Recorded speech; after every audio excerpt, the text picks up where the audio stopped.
all of you for our reading of Sri Caitanya Bhagavata.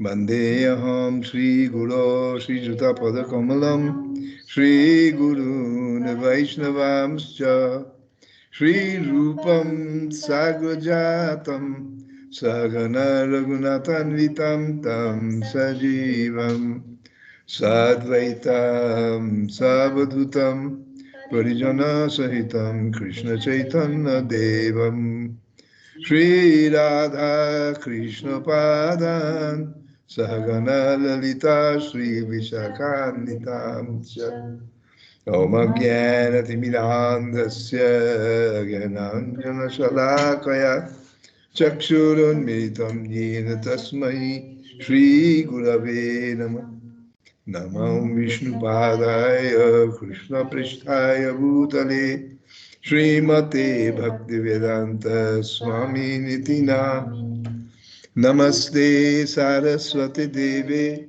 Gauravani Pracharine Nirvishesha Shunyavadi Paschatya Desha Tarine Namo Vishnu Padaya Acharya Singha Rupine Shri Srimad Bhakti Pragyana Keshavati Ati Marta Charitraya Swasitam Chapaline Jivedukha Sadartaya Shri Namo Premadaya Namo Vishnu Padaya Krishna Pristhaya Bhutale Srimate Bhakti Siddhanta Saraswati Tinamine Shri Varshavanavi Devi Daitaya Kripabdhaye Krishna Sambandha Vijnana Daine Prabhave Namah Madhurujjvala Prabhadhya Shri Rupanuga Bhaktida Shri Gaura Karuna Shakti Vigrahaya Namostute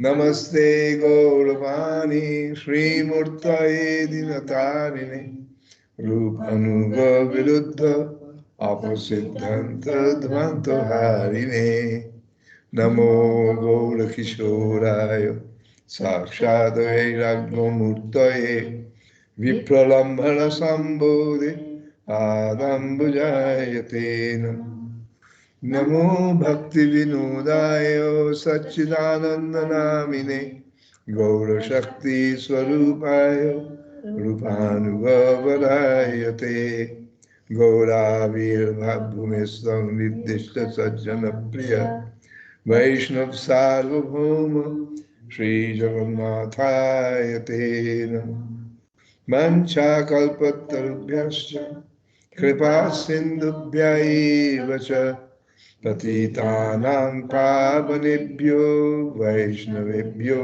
namo namah namo mahavadanyaya krishna prema pradayate krishnaya krishna chaitanya namne gauratvishe namah He Krishna Karunar Sindhu Dinabandhu Jagatpate Gopesha Gopika Kanta Radha Kanta Namastute Tapta Kanchana Gaurangi Radhe Vrindavaneshwari Vrishabhanu Sute Devi Pranamami Hari Priye Jayatam Sarato Pangur Mamo Mandamate Gati Vatsarvasya Padamboja Radha Madan Mohan Divya Vrindavan Kalpadruma Srimad Ratnagara Singhashanasta Shri Shri Radha Shri Govinda Deva Prashthalibhi Sevyamana Smarami Sriman Rasarasarambi Vanshivata Tathasthita Karshan Venukshanair Gopir Gopinatha Shri Esthanaha Vrindavai Tulasidevbhavai Priyavai Keshavashascha Krishna Bhakti Prade Devi Sattvatai Namo Namah Panchatatmatmakam Krishnam Bhakta Rupa Swarupakam Bhaktavataram Bhaktakyam Namami Bhakta Shaktikam. Jaya Shri Krishna Chaitanya Prabhu Nityananda Shri Advaita Gadadhar Srivasadi Gaura Bhakta Vrinda.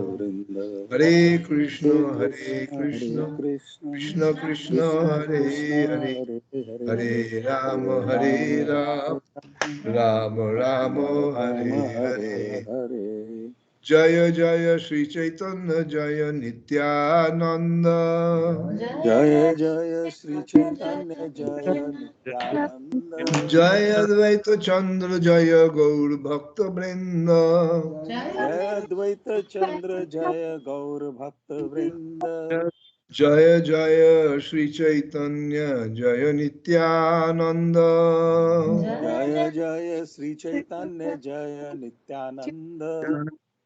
Jaya Advaita Chandra Jaya Gaur Bhakta Vrinda. Jaya Advaita Chandra Jaya Gaur Bhakta Vrinda. Jaya Jaya Sri Chaitanya Jaya Nityananda. Jaya Jaya Sri Chaitanya Jaya Nityananda. Jaya Advaita Chandra Jaya Gaur Bhakta Vrinda. Jaya Advaita Chandra Jaya Gaur Bhakta Vrinda. Let us bring our most humble obeisances at the lotus feet of Srila Vyas Avatar, Sri Vrndavana Dasa Thakur. Our most humble obeisance at the lotus feet of the Supreme Personality of Godhead, Sri Krishna Chaitanya Nityananda Prabhu, Advaita Acharya Prabhu, and all the eternal associates. Let us also offer our most respectful obeisances to the scripture, Sri Chaitanya Bhagavata. May they all bless us so that we are able to take to heart these wonderful pastimes of the Lord and the wonderful transcendental instructions. And in this way, make quick advancement in our spiritual path.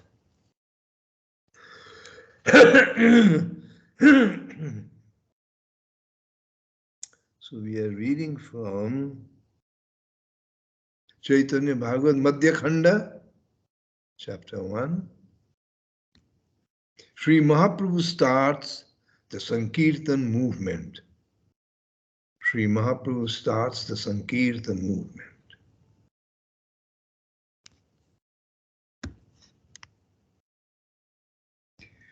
So,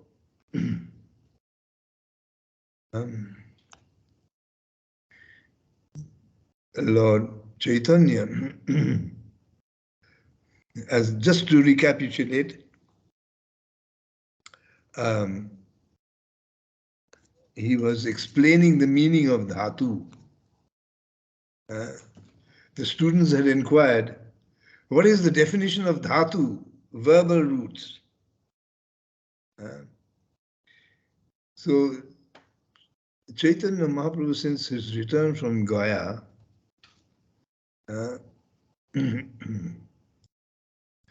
explains everything in the light of Krishna, everything in the connection with Krishna. So here is saying the Lord replied, they are the energy of Lord Krishna, my dear students. I will now explain the aphorisms on verbal roots. Let me see who can refute my explanations. Chaitanya Mahaprabhu, as Nimai Pandit, back to his old. So the word dhatu, let me explain to you what happens when dhatu, life, leaves their body. So the meaning of dhatu is substance, life, air, vitality. These are all the different meanings of the word dhatu. So Mahaprabhu has taken this from the several meanings to the word dhatu. He has taken this one, life, a vital force, leaves the body. What happens? Where go the physical beauty, decorations, the power of these kings? Some of their kingly bodies are turned into ashes. Others are burned beneath the earth. Lord Krishna is present within everybody in the form of his energy, dhatu again. This time, dhatu is being explained as Lord Krishna's presence, his energy. Living entities are attracted to and love this life energy. In this way, they offer their devotion to him. All other so-called scholars and teachers are very much confused. They do not understand the real meaning of dhatu, verbal roots. So all of you now listen attentively. So now Mahaprabhu gives a detailed explanation of the word dhatu.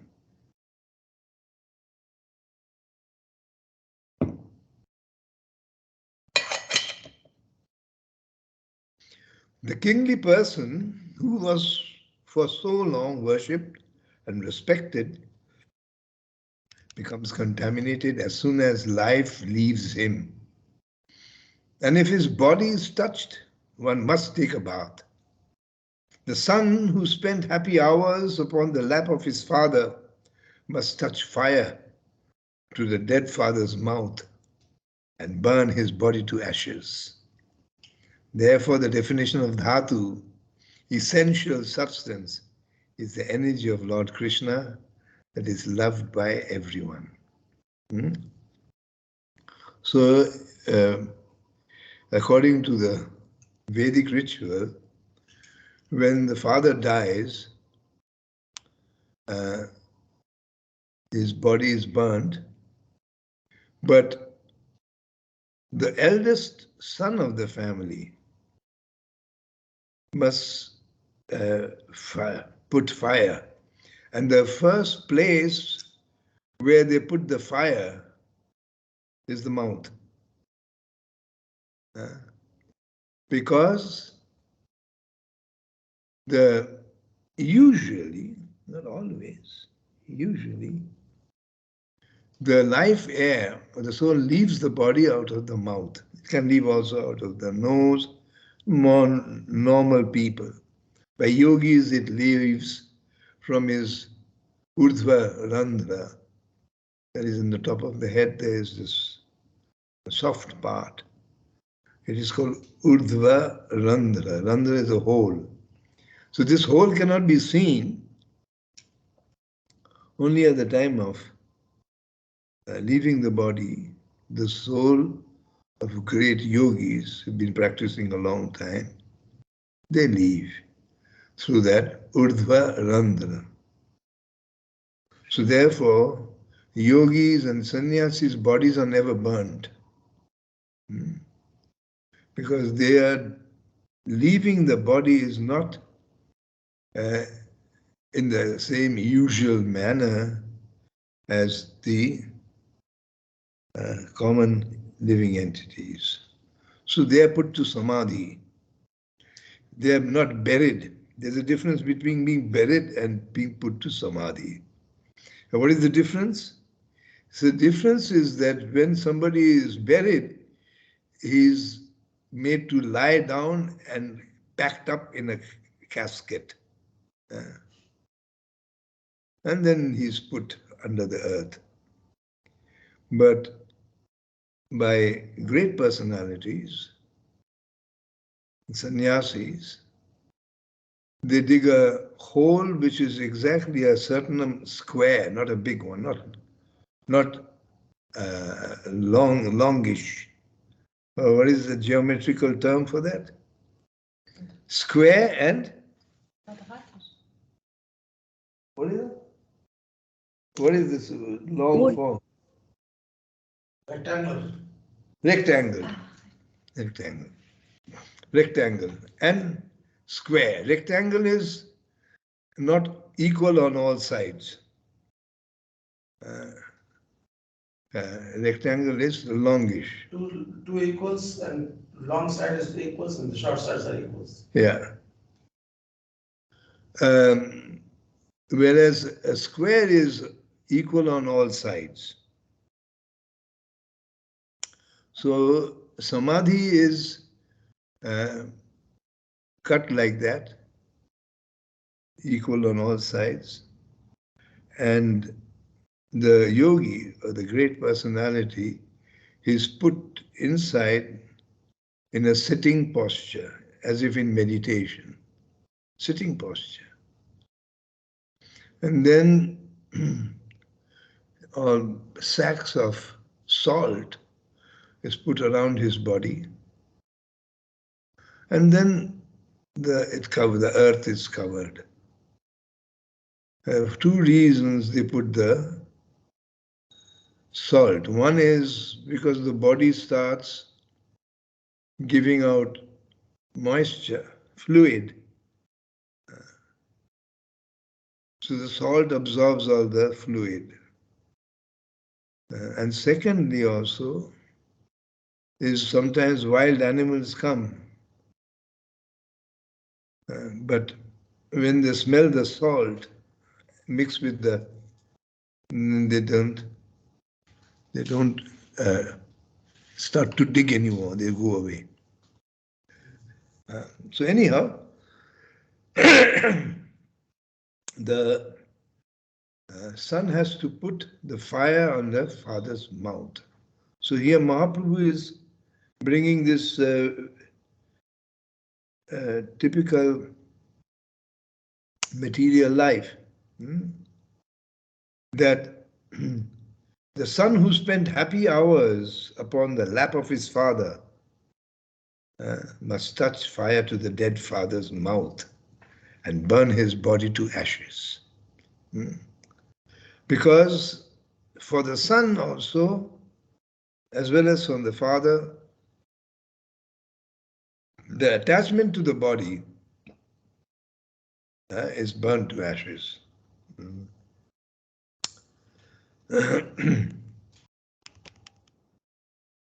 Now I want to see if there is anyone capable of refuting this explanation.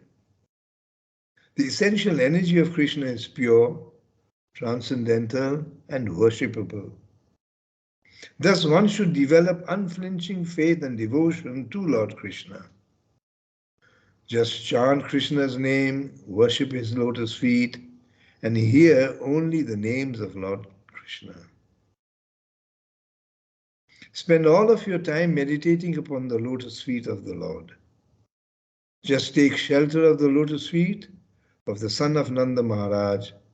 For if one simply worships the lotus feet with a little water, grass, or leaf, then the Lord of Death can never approach. Just worship he who has by killing Aghasura, Bakasura, and Putana given them liberation. Ajamil at the point of death cried out his son's name, Narayan. Even after a sinful life, by worshipping the Lord's lotus feet and remembering the Lord, he gave up attachment for his son and went to the spiritual sky, the Vaikuntha planets.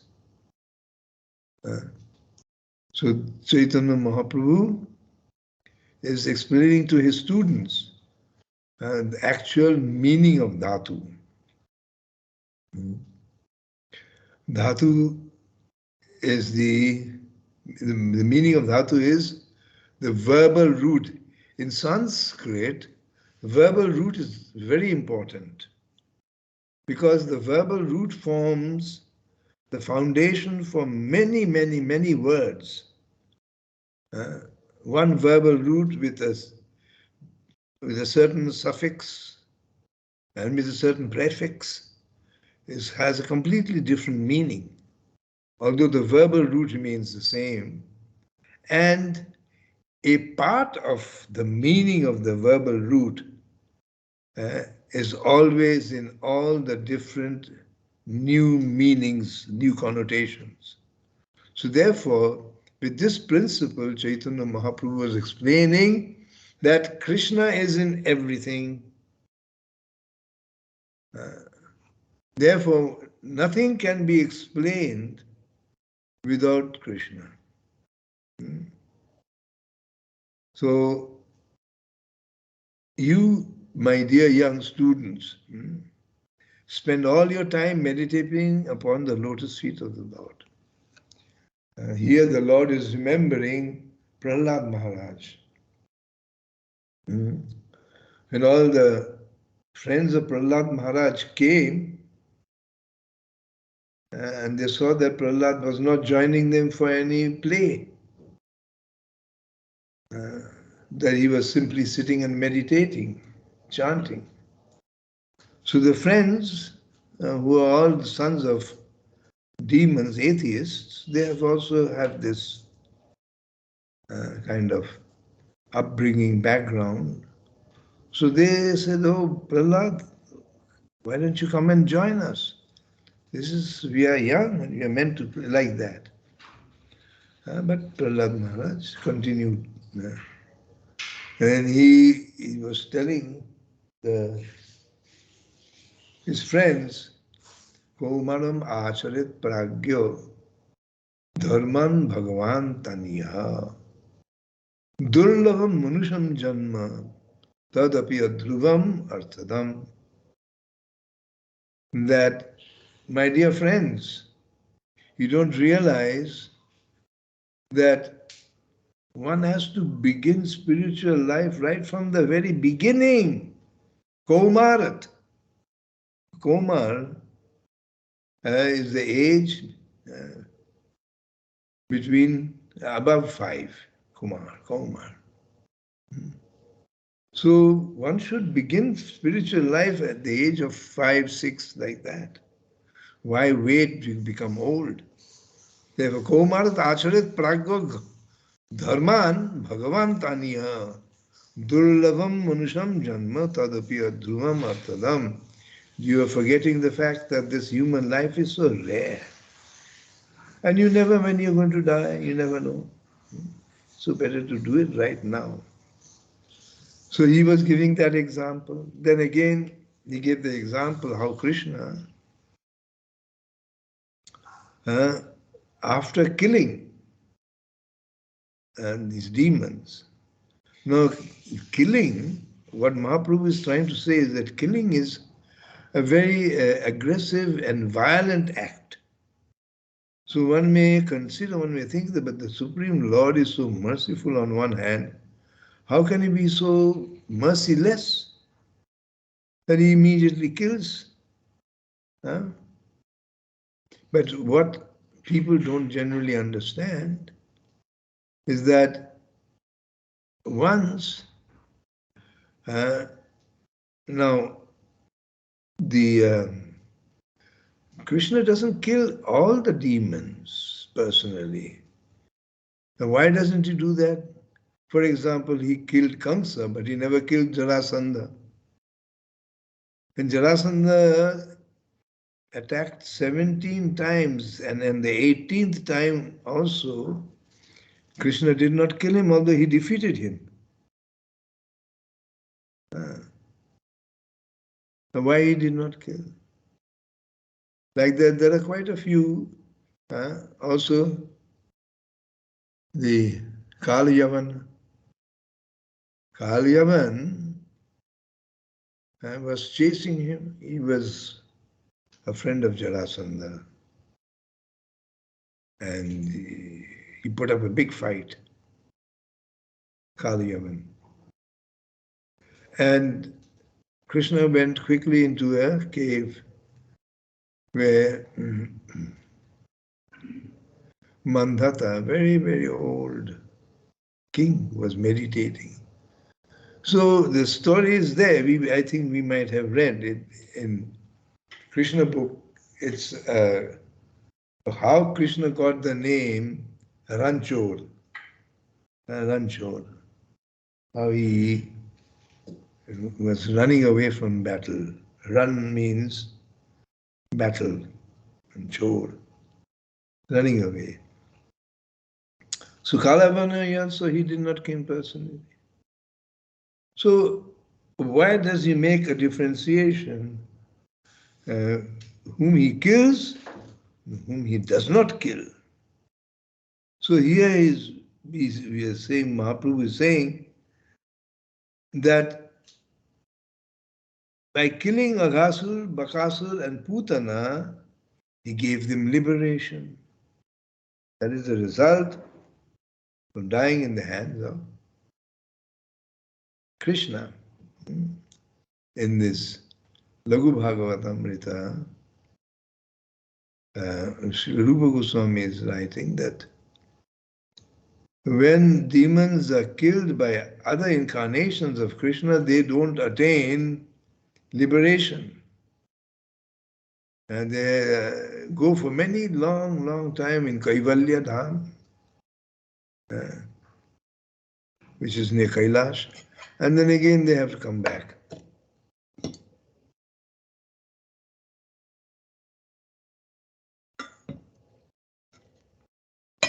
But when Krishna kills someone, then they all go to Brahma Jyoti. They enter into Brahma Jyoti. And we have read in Vrndavana Bhagavatamrita that Brahma Jyoti is like eternal damnation. Eternal damnation. That means one who enters there does not get a physical, spiritual body. Remains a small spark, like you see dust particles floating in sun rays. So, jivas who are killed by Krishna, demons, they enter into the Brahma Jyoti, which is eternal, but since they don't have the mood of service towards the Lord, they don't require a body, a form.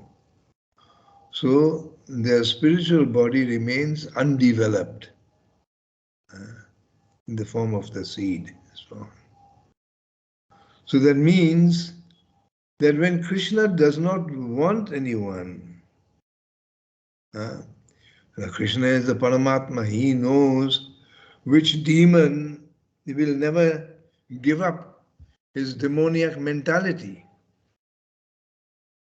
and which demon will give up his mentality.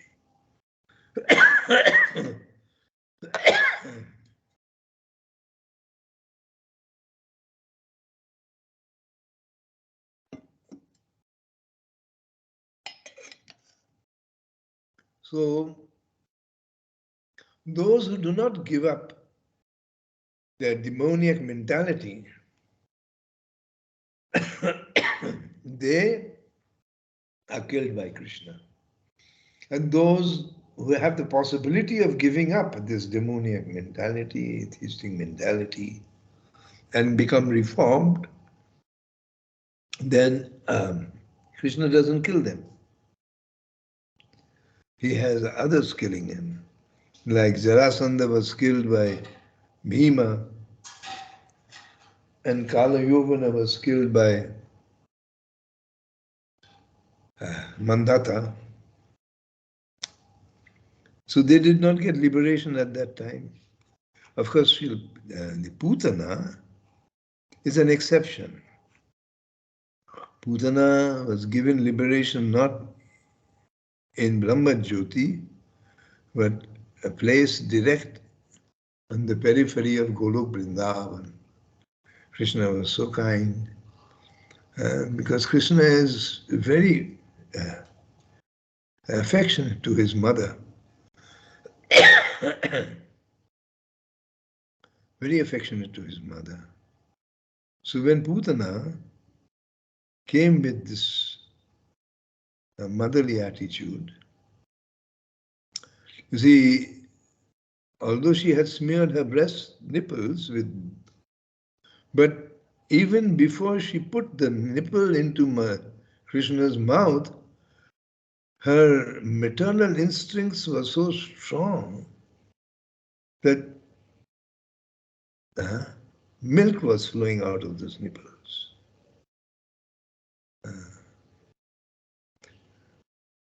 So therefore Krishna recognized, oh, She is very motherly to me.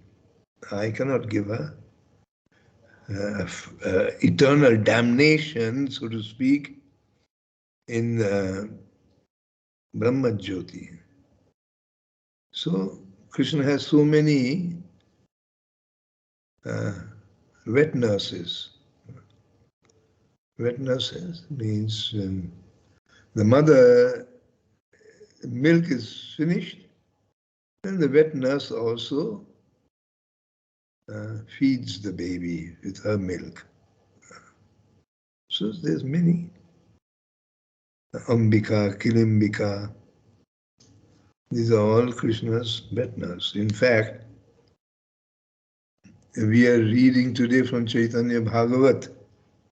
And Caitanya Bhagavat, the author is the revered Srila Vrndavana Dasa Thakur. And Vrndavana Das Thakur's mother is Narayani, the daughter of Srivas Thakur's elder brother. Actually, when Chaitanya Chaitanya was written, it mentions 4 brothers. But in truth, Srivas Thakur had 5 brothers together. But at the time of writing, the eldest brother had already passed on. And Narayani, the mother of Vrndavana Das Thakur, was the eldest of the 5 brothers. So therefore, Sri Krishna's Kaviraj Goswami, he mentions about 4 brothers. So Narayani, Vrndavana Das Thakur's mother, is actually Kilimbika, wet nurse in Golok Vrindavan. And she appeared as the daughter of the eldest brother of. So this, and Ajamil, the story of Ajamil is also brought in. How Ajamil, at the point of death, cried out his son's name. Simply take shelter of the supreme lotus feet of Lord Sri Krishna. Lord Shiva, Lakshmi Devi are always desirous of worshipping those lotus feet. In humility, Lord Anantashesh eternally glorifies the wonderful mercy of the lotus feet of Lord Krishna. As long as there is life within the body and strength in the limbs and mind, take shelter of devotional service to the lotus feet of Lord Krishna. Krishna is your mother, Krishna is your father, and Krishna is your very life and soul. Simply embrace his lotus feet and offer your mind, words, and body completely unto him. So Chaitanya Mahaprabhu is actually teaching his young students. They are all young. What is Sharanagati and Sambandha Gyan. But one can understand that the Sambandha Gyan, or the relationship, is on a very general basis. Although Krishna himself is mentioning that I am the seed-giving father of all living entities, I'm the mother and I'm the grandfather. Krishna is saying that. So Chaitanya Mahaprabhu is simply repeating that. Krishna is your mother, Krishna is your father, Krishna is your very soul and life and very soul. And so, completely surrender unto him all the 6 limbs. what are the 6 limbs? Yeah. Always do that which is favorable to the Lord. Discard what is unfavorable for the Lord's service. Take complete shelter of the Supreme Lord so that you are convinced that He will protect you at all, on all circumstances. Protect you. Protect you means He will give according to your need and requirement, because Krishna has said that Jijatama prapadite tang sathaiva bhajamyam. Always the same. To the degree that we surrender, so our protection from Krishna will also be of that same quality.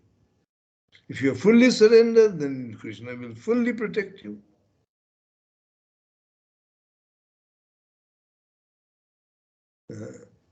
And consider Krishna to be your sole maintainer.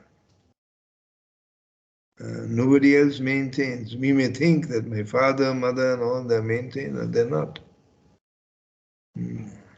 It's Krishna who's maintainer. Nityo nityanam chetana chetananam eko bahunam jo vidadhati kama. There's one fully supreme conscious being takes care of innumerable conscious beings. Eko bahunam jo vidadhati kama. So, and be humble and serve the Lord with body, mind, and soul. This is the instruction that Chaitanya Mahaprabhu is giving to his young students, training them up to become devotees. At the same time, these are all eternal associates of the Lord. They are not ordinary living entities. Maybe some of them were studying with Krishna Balaram in the ashram of Sandipani Muni. At that time, they were also students. One doesn't know. So, these are very special personalities who are all taking part in these pastimes of the Lord. So, these are instructions for us. These are instructions that this is the way to begin your spiritual life. At a very young age, one should begin.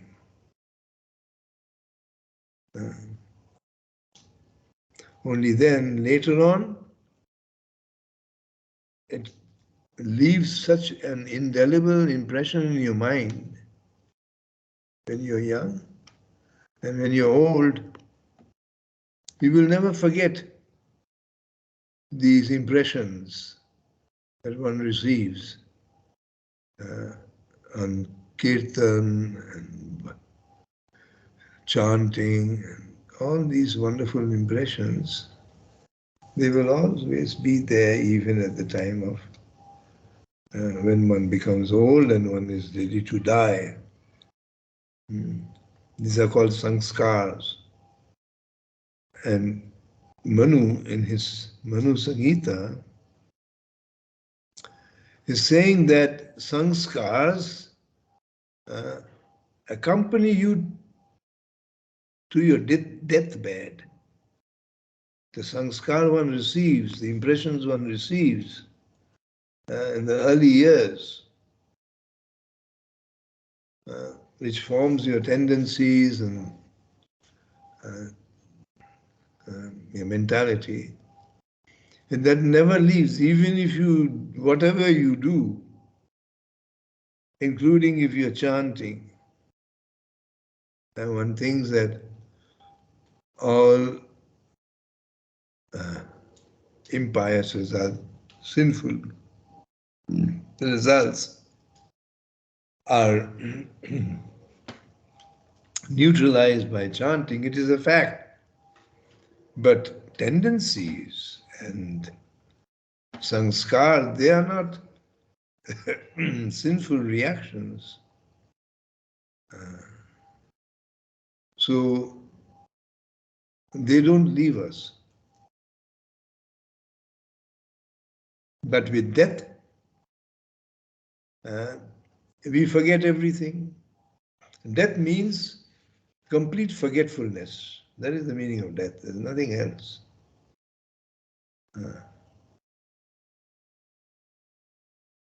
At that time, all these sanskars are forgotten and new sanskars are, and impressions are made into your mind with a new birth.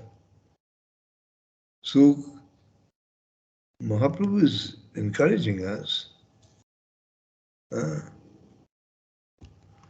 that from the very young age one should worship the Lord. Lord Vishwambhar, who is the Supreme Personality of Godhead, Sri Krishna, explained the devotional mood of servitorship to himself.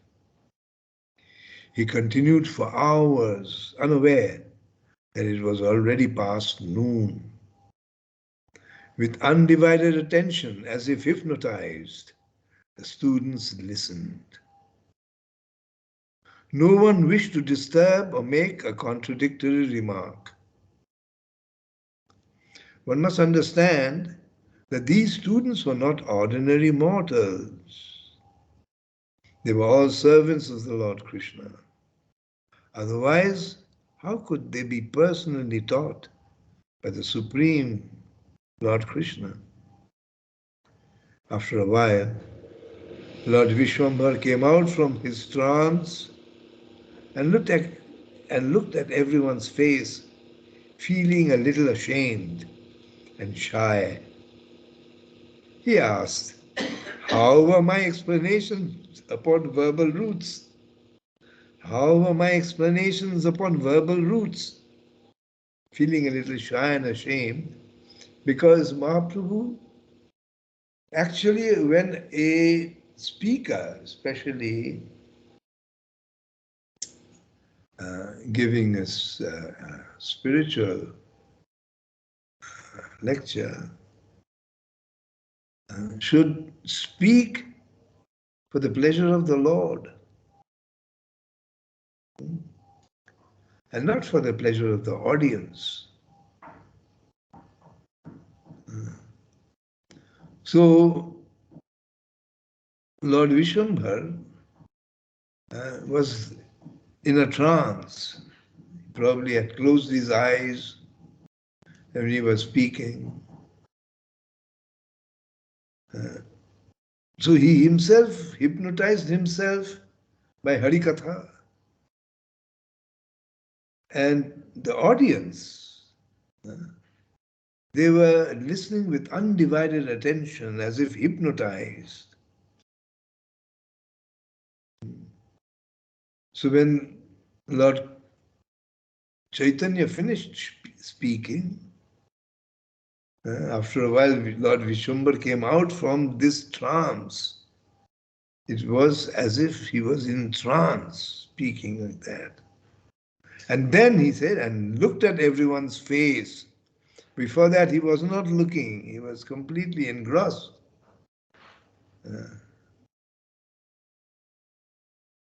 Feeling a little ashamed and shy. Because he was so absorbed in speaking and thinking of and meditating on the subject he was speaking on that he didn't even notice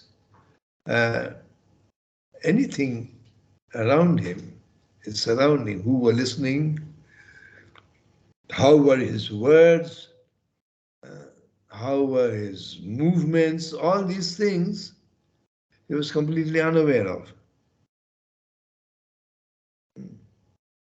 And therefore he is asking with utmost humility, Supreme Lord, that how were my explanations upon verbal roots? He's asking there for their opinion. How were my explanations upon verbal roots? Now, it was not a rhetorical question, means asking it, it didn't even mean to ask. He didn't even care what answer he will receive. That's a rhetorical question. But it is not like that. And therefore, his demeanor is described as feeling ashamed and humble, shy. The students replied, "You have revealed the truth to us. Your explanations upon the word meanings are impossible to be refuted or contradicted by anyone. All of your explanations are eternal truths. The references we use for our ordinary understanding may comply with the present-day grammatical concepts of the so-called scholars, but we can now understand that these are not the proper meanings. That these are not the proper meanings. All of your explanations are eternal truths." I mean, these young students could understand this.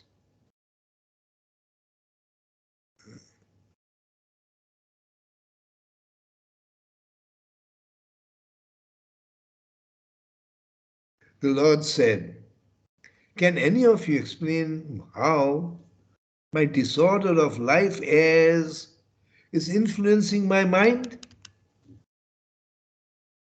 The Lord is asking, can any of you explain how my disorder of life airs is influencing my mind? Instead of explaining the nature of verb roots, I do not know who or what I am talking about. Hare Krishna. Just imagine, the Supreme Lord is saying that something must be wrong with my mind. You see, life air, when it rises to the brain, so we have 5 different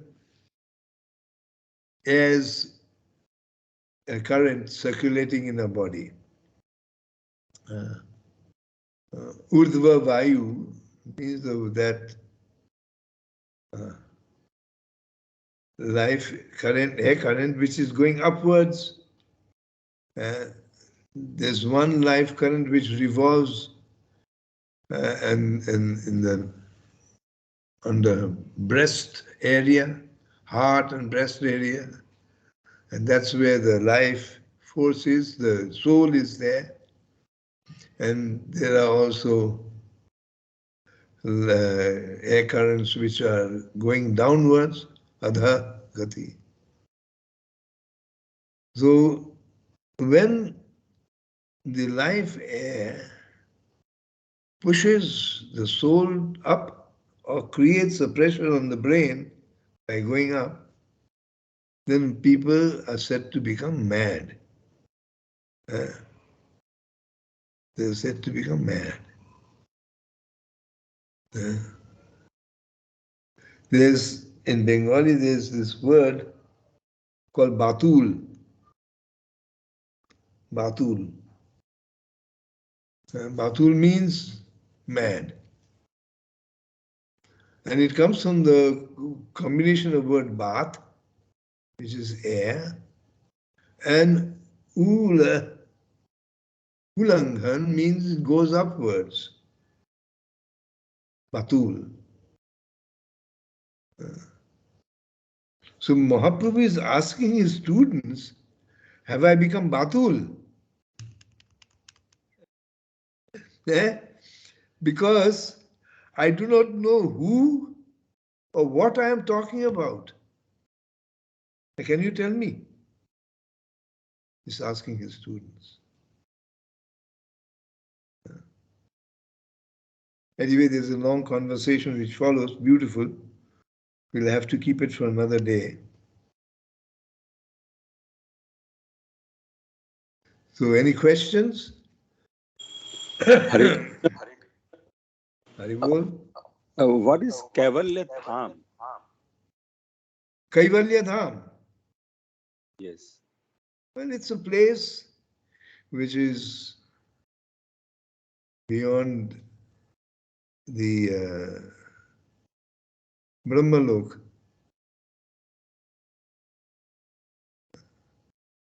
On the periphery of the material covering. So, Lord Shiva is sometimes there.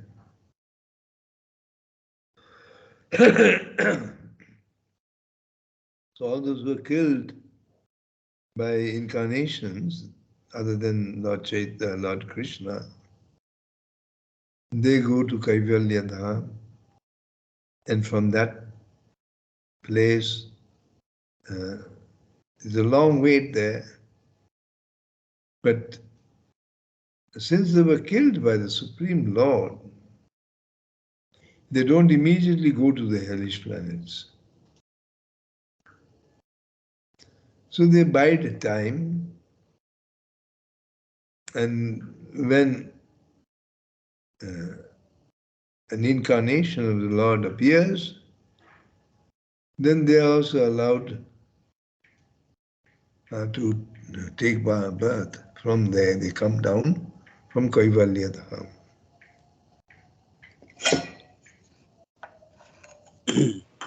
One more question I have. How one can get rid of ill tendencies and kusanskar? What tendencies? Ill tendencies that which are not favorable for spiritual development. You see, it is for this reason that Yudhishthir Maharaj said that the only way to get rid of all this is to follow in the footsteps of Mahajans. The association is of two kinds. Association. One is Sadhu Sangha. Actually, Srila Krishna's Kaviraj Goswami has mentioned in one verse 3 times Sadhu Sangha. So each of these Sadhu Sangha has a specific meaning also. Sadhu Sangha, Sarva Shastre Koy, Lavamatra Sadhu Sangha, Sarva Siddhi Hoy. So one can get rid of, first of all, the answer is that one can get only by associating with advanced devotees. So this association of two kinds, actually, 3 kinds, but specific to us is 2 kinds. One is hearing Harikatha from him and following in his footsteps means to take his example and live according to his example, his exemplary action. And therefore, Yudhishthira Maharaj says, Dharmam Sakshat, that Dharmam Dharmas Tattam Guhan, I forget that particular line. Mahajana yena gatasya pantha.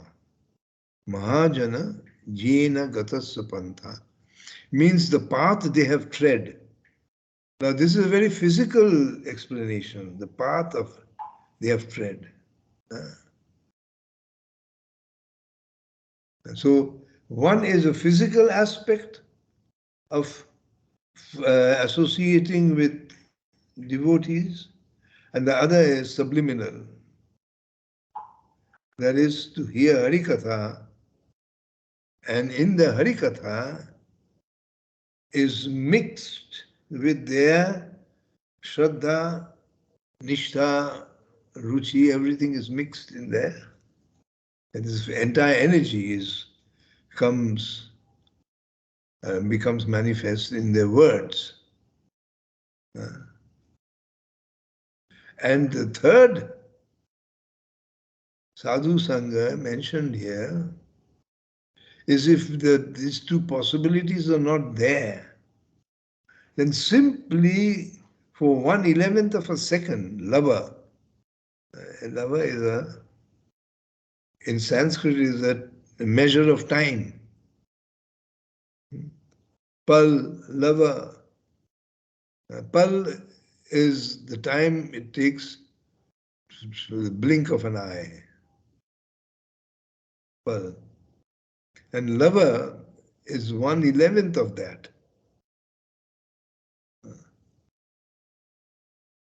So if one cannot have this association for some reason, then even that association, even for that pal, for that moment, will bear spiritual results. Because just like Narottam Das Thakur is singing, that to get purified, one has to take repeated baths in the Ganga. But still, the propensity to sin doesn't go away, even though the results of the sin are washed away. But having darshan of a Vaishnava, pure Vaishnava, not only purifies you, it also purifies your tendency to commit sin.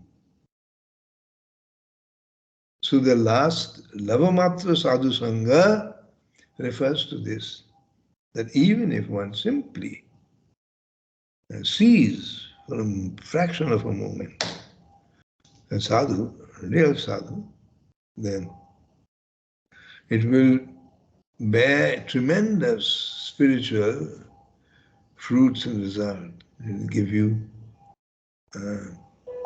prema bhakti.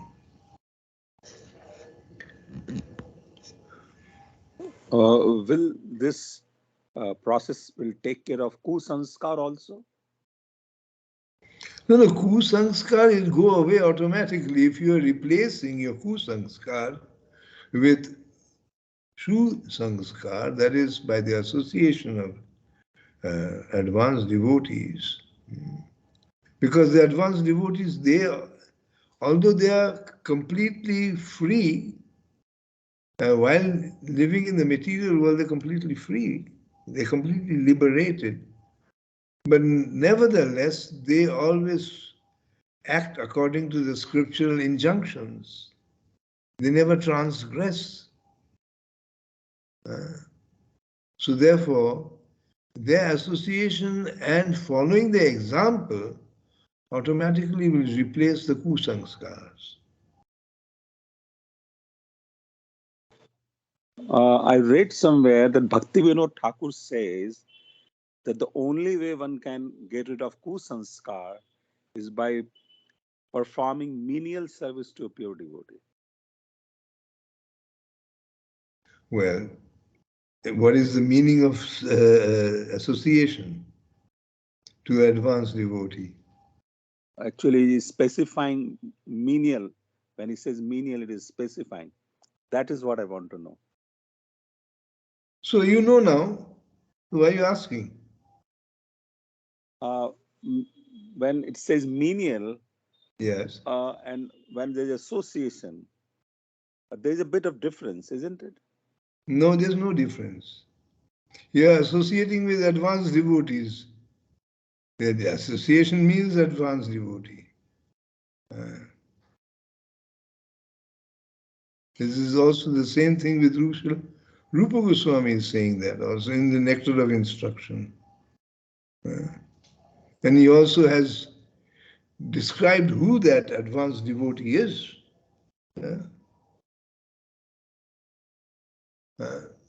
Anna nindadi hridashunnam. Anna nindadi hridashunnam. His heart is fully cleansed of all desire and temptation for criticizing others. That is the advanced devotee. So such a person must, you must serve him. What is the significance of the word menial? What exactly it suggests? Cleaning his clothes, cooking for him, massaging his lotus feet, cleaning his room. This is called menial serving. Hmm.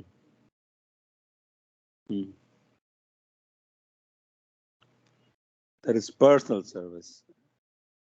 Sorry? That is personal service. No.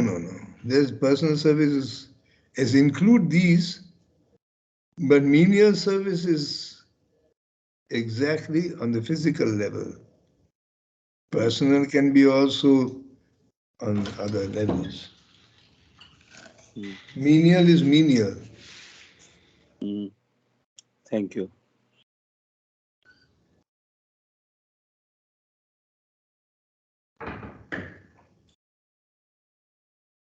Hare Krishna. Hare Krishna. So when Krishna so desires, Chaitanya Mahaprabhu Srila Prabhupada blesses us, we shall get to hear Harikatha very soon again. I thank all of you for your patient hearing, and I beg forgiveness for all the mistakes I have committed. Let us once again offer our most humble obeisances at the lotus feet of Srila Vrndavana Dasa Thakur, at the lotus feet of the Supreme Personality of Godhead, Sri Krishna Chaitanya, Nityananda Prabhu, Advaita Acharya Prabhu, and all the eternal associates. Let us also offer our most humble respects to the scripture, Sri Chaitanya Bhagavata. Hare Krishna and all glories to Srila Prabhupada. Hare Krishna. Thank Hare you all. Krishna. Srila Prabhupada.